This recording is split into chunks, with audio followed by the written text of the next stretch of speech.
Hvað er þróun? Þróun er breyting sem verður á lífveru tegund á löngum tíma. Einstaklingar þróast ekki.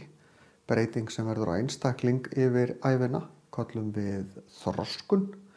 Einstaklingurinn þroskast. En tegundin getur þróast, hún breytist hægt og rólega.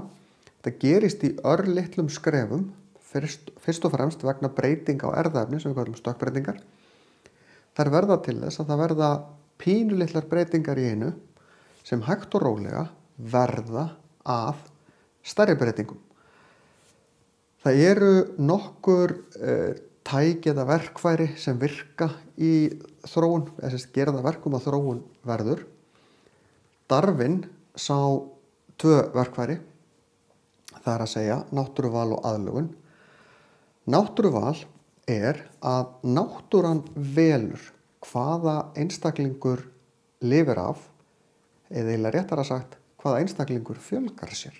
Það skiptir eiginlega meira máli heldur en að lifa.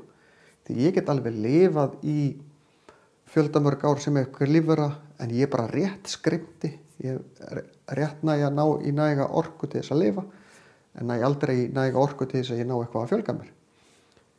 Mitt erfðaefni fer þó ekkert lengra, af því ég fjölga mér ekki. Þetta snýst, og svo getur verið önnur lífvera af sömu tegund sem að kemst í fulltamat, fjölga sér alveg hægri vinstri, en lifir ekkert lengi af því hún lendir bara í slysi eða einhverju. En erfðaefni hjá þeirri lífveru fer áfram, ekki hjá mér. Þannig að þetta survival of the fittest, hinir hæfustu lifa, segir ekki nema hálfa söguna. Þetta snýst alltaf þegar upp er staðið fer erfðaefni mitt áfram eða ekki. Náttúruvalið virkar svolítið þannig að ég hef einhverja eiginleika sem gera það að verkum að ég lifi, ég fjölga mér meira. Getur verið að því ég er stærri, sterkari, getur verið að því ég er minni, fljótari. Eða hef einhverja líkamsbyggingu sem að gera það að verkum að ég næ frekar í mat en einhver annar. Eða er síður matur fyrir einhvern annan. Þá eru afkvæmin mín frekar með þann eiginleika því þau erfan frá mér, af því þetta er hluti af erfðaefninu mínu. Það verða stökkbreytingar í hverjum einasta einstakling. Ef að það verður stökkbreyting í kynfrumunum mínum eða okfrumunni sem myndar afkvæmið mitt, þá getur þessi eiginleiki orðið aðeins ýktari og þannig verða einkenni ýktar og ýktari.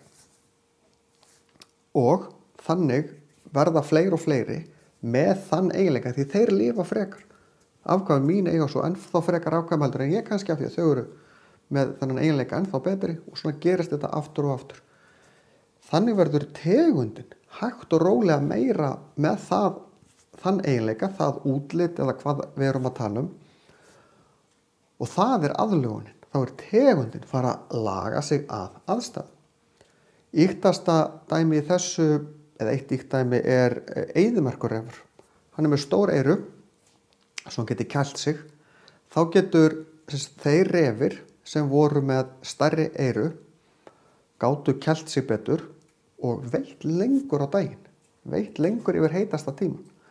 Því þeir refir sem voru með minni eyru þurfti að flýja í skugga yfir heitasta tíma dagsins. Þeir refir sem voru með stærri eyru gátu verið lengur, gátu fjölga sér meira því þeir geta veitt lengur, fá meiri mat. Þannig hægt og rólega verða afkvæmin með stærri eyru, verða stökkbreytingar sem gera eyrun stærri og stærri og stærri. Ekki endilega með hverri kynslóð en alltaf annars slagið. Það þarf að verða rétt stökkbreyting en það gerist ekki að sjálfur sér.